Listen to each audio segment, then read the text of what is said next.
means is, for example, they say they have a program called al-ra'i and al-ra'i al-mukhalif, or al-ra'i and al-ra'i al-mu'akis, opinion and the opposite opinion. As if there is something that all the time there should be an opposite.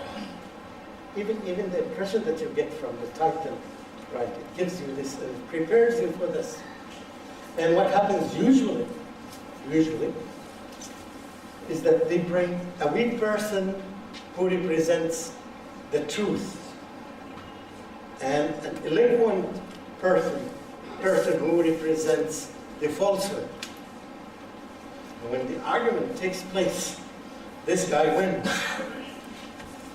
And the impact of this is that you know that the truth is weak, so your iman starts to shake. You understand what I'm saying? This is exactly what happens in most of the media, particularly the CNN and its older grandchild, younger grandchild, Al Jazeera, yeah.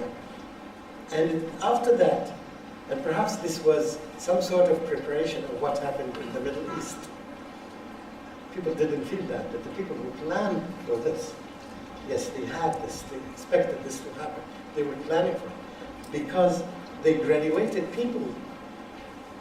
Now, anything that you talk about, they just argue. Even the Muslims, by the way. They just got into the habit of arguing, and they don't know the danger of this, is to the degree that when even some scholars say that what is going on is against Islam, nobody wanted to listen to them. Even the good Muslims.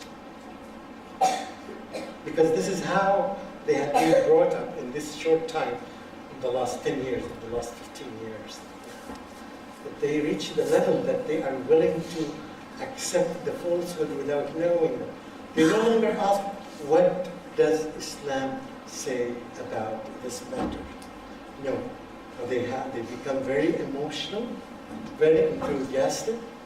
They lose the way to think, and they start destroying. But this is just an example of how dangerous this issue is. When we are exposed to some media that they know how to do it. For example, in all the media in the world, they would never allow somebody with a beard to come to talk, right, about intellectual matters, right? They all the time bring him, if they want to blame him, or to attack him, or to label him as, yes, fundamentalist or terrorist. They would never. And it seems that it is a rule that's applied almost in all the TVs in the world. You spend 100 hours in front of a TV to see just one lihya, right? One beard, you don't find. And if you find someone who would speak some sort of falsehood, you see what I'm saying? This is the way to do it. Because when the lihya comes on the TV or in the media, in a positive sense, you don't imagine the positive impact. This is just an example. The positive impact that it has on the audience. Oh, this guy is not Islam. We've seen some examples in the last few months. Yes. And it happened, even they were attacking them. But the people found those people are responding very reasonably. We would say from the bottom of their heart, we are looking for those people because it's not the matter of the people of what they say. Are they saying the truth or not? So in other words, keeping away the truth from it. It's no problem at all to be very specialized in medicine or to be specialized in engineering or any other area. The problem is the other subjects, sometimes they are elected, that usually address this area that would make the change, the negative change or the positive change. And I used to advise people, let your child get into any college, but don't encourage him to get few courses in philosophy. I hope we don't have professors of philosophy or teachers of philosophy. Do we have some? Alhamdulillah. Anyway, we are safe. So this is something very important. And when you, yes, go through the textbooks you would find something, okay, that our children read. Mother Nature created this. Mother Nature made this. And of course, after some time, if you get used to the Mother Nature, so you expect there should be a Father Nature, right? And an Uncle Nature, and a Son Nature, and so on and so on. And it continues.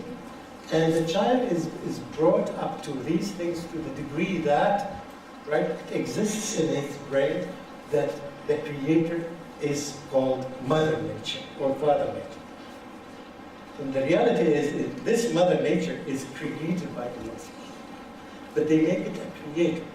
So day after day, and with those very good qualified teachers, with those who use the technology, and they show you some example, so the child is brought up to these ideas, and it becomes very difficult to take this from the minds of the children. These are something very quickly about this. There are some guidelines, for example, also that you may use them even at home or at school.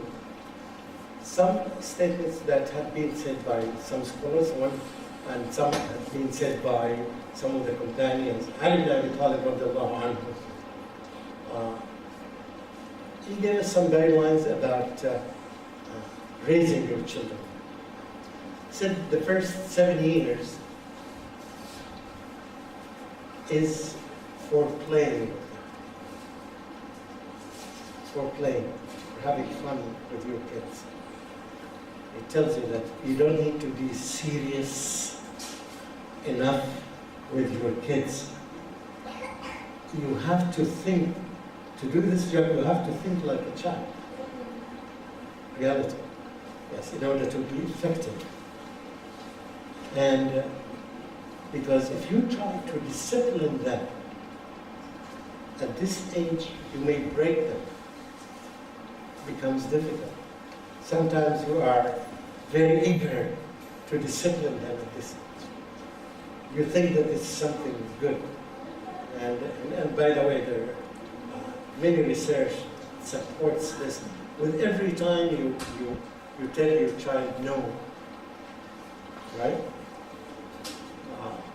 It restrains his thinking. Yeah, it limits his thinking. Every time you say no, no, no, no, you prevent him from doing this and doing this. It becomes very excessive use of no for your child. It's very dangerous. And this is perhaps no wonder that some scholars made some poetry about the Prophet ﷺ, saying, which means that he never said no in his life. All the time he would say yes. Even the no that he used to say in La ilaha illallah meant yes. Right? Because when you say two negations in one statement, it becomes positive. So to the degree that they said, even when he said no, yeah, it meant yes. Something very beautiful, a beautiful poetry that they made about the Prophet. So this is one way to think it. And if you link it with what the Prophet said, مروا أولادكم بالصلاة على سبع. Start commanding your children to do the prayer, right? At the age of 7. I'm quite sure we do it earlier than this, right? Yeah.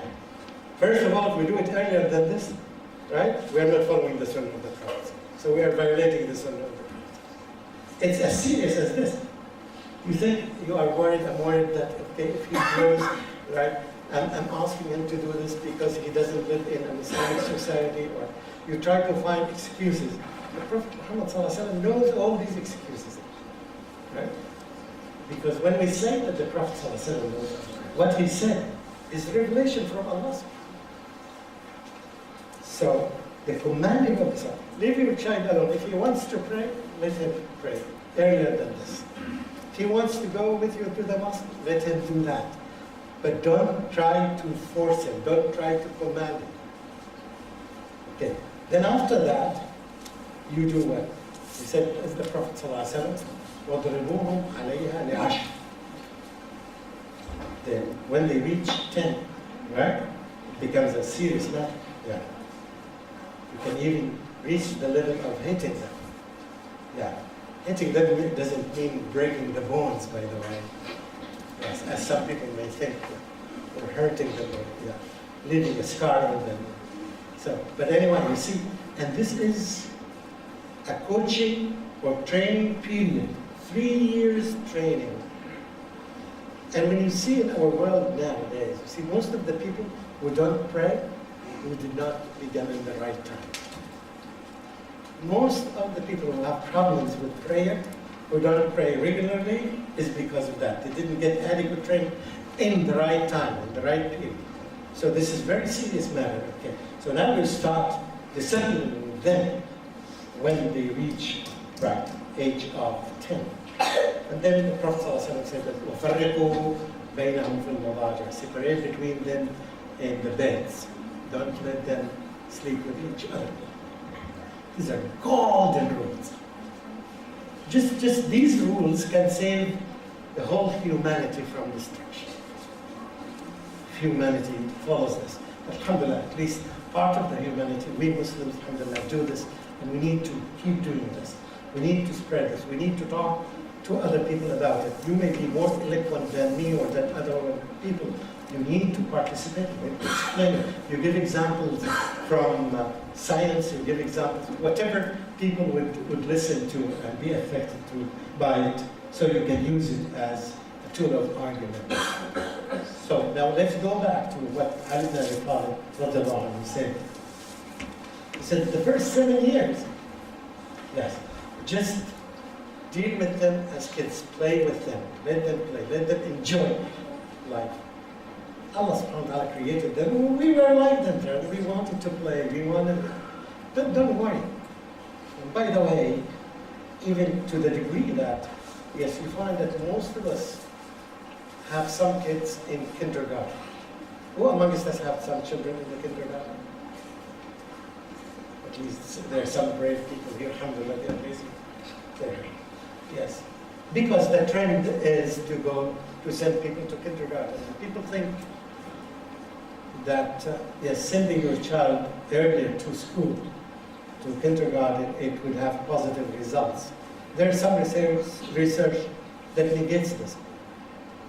When you start chasing the beginning of these issues, that having kindergarten, it was as a result of what happened. You know that when the Second World War happened, the men went to fight. What happened is that women started leaving the home and started going to work, and instead went to the factories, to other places to replace the men who are fighting, right? In the World War I and World War II. Okay, once they started working, there's no way for you to bring them back. It becomes very difficult. So, okay, now we have a problem. We have kids. What to do with them?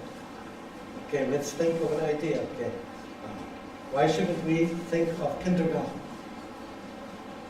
When you see the schooling system in the past, we used to start at 6 and 7. And by the way, the best schooling system in the world this year is what was tested for you. 100 dirhams for the answer, for the right answer. Huh? Where? No, you missed it. No other. Yeah. The best country in schooling this year is Finland. It's a very small, tiny country. Yeah. They start their school at the age of 7. I wanted to go to the internet to explore this issue, just to reassure yourself that what the Prophet said, what the companion said, is some golden rules that would help the whole world. You trust this religion when you know these things. Now we're talking about the 21st century. They reached this, and we were talking about 1400 years ago.